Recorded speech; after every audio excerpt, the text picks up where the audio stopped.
Hi, my name is Ryan Bunch. I'm the Vice President of the International Wizard of Oz Club.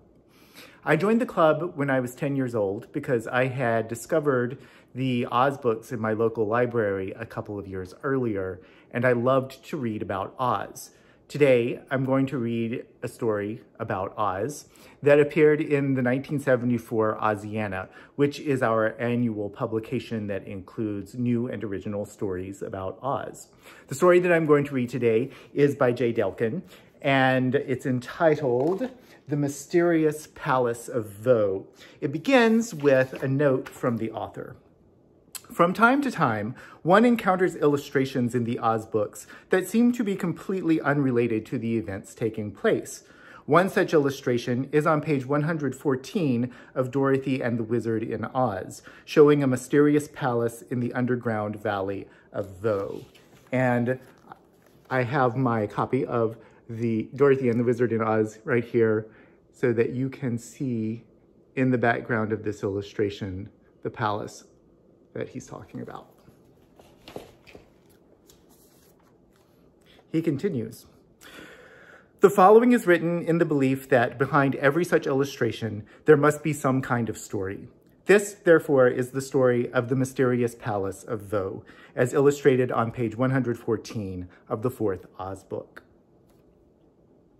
The young man woke up from under the tree where he had been sleeping.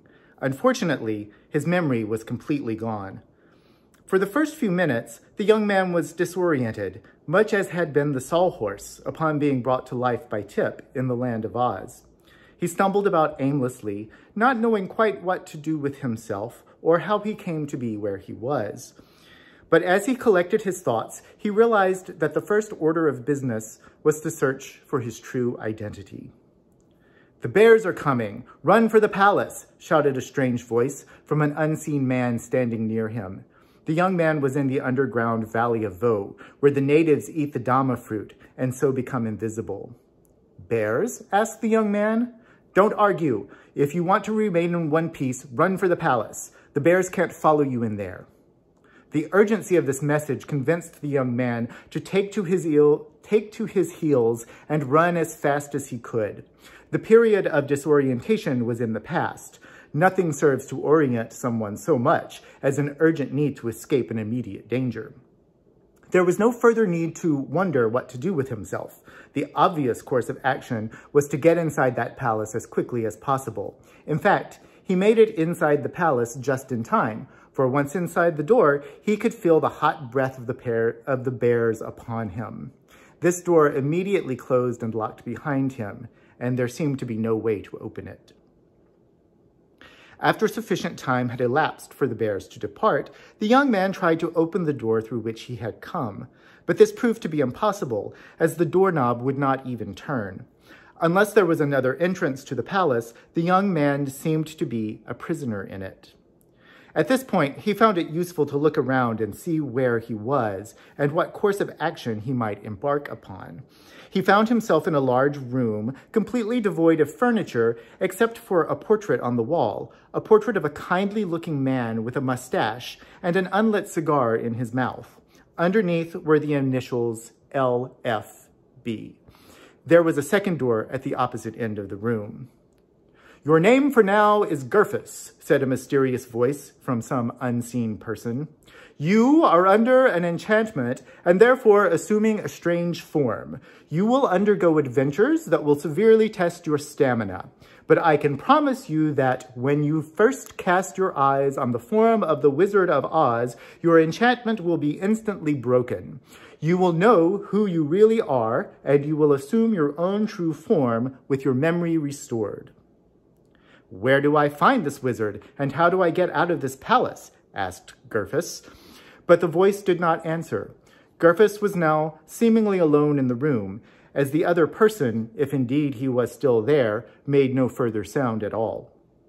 This message brought new urgency to the quest for his identity, and Gurfus was determined to find this wizard if this was at all possible. There seemed to be no point in remaining in that room, so Gurfus proceeded through the door at the other end. This door, too, automatically closed and looked behind him as soon as he had passed through and locked behind him as soon as he had passed through it. Gerfus tried to open this door too, but again, the doorknob would not turn. He was in a second room exactly like the first room, completely devoid of furniture, except for another portrait on the wall. This portrait was exactly like the portrait in the first room. Again, there was another door at the far end, and he proceeded through this door too, only to find that this door automatically closed and locked behind him, just as had the first two doors. In this manner, Gerfus went from room to room, all the rooms being exactly alike, and each with an identical LFB portrait on the wall. He suspected that the strange man in the portrait was poking fun of him. Every time he passed through a door, it would automatically close and lock behind him, and every effort to open these doors once they slammed shut failed. There seemed to be no end to these rooms, and Gerfus began to wonder if he was doomed to go through rooms forever and ever and ever, or else remain in one room forever and ever, never able to retrace his steps. But he kept going, and as it is always better to keep moving than to stay in one place if one ever expects to get anywhere. "At least bring me some food, for I am hungry," shouted Gerfus, in the hopes that some unseen person might overhear him and bring him some food. This brought results, for suddenly there appeared a table and chair and a tray of dinner set on the table. The dinner consisted of bread, cheese, and apples, and as Gerfus ate his supper, he had the feeling that the strange man in the portrait on the wall would have heartily enjoyed such fare. When he had finished with his last apple, it all disappeared. Table, chair, tray, dishes, and all. His spirits lifted by the meal, Gerfus again tried to open the door he had just come through, but the doorknob would not budge. He banged on the door, but to no avail. He finally addressed himself to the man on the wall. "I am tired of walking through an infinity of rooms." The man on the wall did not move, but Gerfus thought that he noticed just a hint of a twinkle in his eye. Continuing through the door at the far end of the room, Gerfus finally found himself in a hall, and of course, this door too closed and locked behind him. This new change of pace was a very welcome relief. There were several doors leading into this hall. A servant walked by with a tray. On the tray was a glass of water with a piece of ivy sticking out of it. The ivy consisted of a vine with branches, and there seemed to be something at the bottom of the glass. This servant was strangely visible, evidently not an eater of the Dama fruit, and in fact was the first human being that Gerfus had seen since waking up under that tree. The servant was tall and lanky, and was attired in the typical Victorian manner of 19th century butlers. "Pardon me," said Gerfus, trying to attract the servant's attention. But the servant paid no attention at all to Gerfus, nor did he even turn his head. Gerfus watched the servant walk the full length of the hall, holding aloft his tray with the glass of water and the ivy sticking out of the glass. The servant then disappeared through the door at the end. "Let me try these doors," thought Gerfus to himself. Perhaps behind one of them would appear the Wizard of Oz, and all his problems would be over. He opened one of the doors. It led into a large room, quite like all the others he had been through, except that in the middle of the room was a dragon. "Ah, come forth," purred the dragon, swishing its tail. "No, thank you," said Gerfus, hastily closing the door. He tried the next door. This door fell over on top of him, severely bruising him. When he was able to get up, he saw that there was a great fire on the other side, so he wisely elected not to proceed further in that direction. Finally, he decided that his safest and wisest course of action would be to proceed through the door at the end of the hall that he had seen the servant pass through. Accordingly, he walked down the hall, past several LFB portraits staring down upon him, and passed through this door. He was not surprised when this door, too, closed and locked behind him. This now seemed to be the end of the line, as the only remaining door led into a closet. The servant was nowhere to be seen. There was a single table in the middle of the room, and on the table was the tray with the glass of water and the vine of ivy in the glass of water. At the very bottom of the glass was a little man, sound asleep, as fat as the servant had been thin. At this point, the little man woke up and proceeded to climb up the vine inside the glass. As he proceeded up the vine, he grew larger and larger until, when he finally stepped out of the glass at the top of the vine, he was quite full-sized and evidently also not an eater of the Dama fruit. "You woke me up," growled the man. "This is an unforgivable sin in this valley of Voe." "I'm sorry," said Gerfus. "I'm just trying to get out of this place." Gerfus noticed an LFB portrait on the wall, but there seemed to be no help from this source. "I'm going back down to finish my nap," said the fat man. "Then I will climb back out again and punish you very severely for having woken me up." So saying, he stepped back into the glass of water and climbed back down the vine, growing smaller and smaller as he proceeded until, when he reached the bottom of the glass, he was of minimum size. There, he fell asleep again. As Gerfus leaned over the table to watch this strange performance, his foot accidentally tripped a leg of the table. The table folded right up like an accordion. The glass fell to the floor and broke into 1,000 pieces. The little man, now wide awake, crawled away from the broken glass. "What have you done?" cried out the little man in great anguish. "I shall never be full-sized again."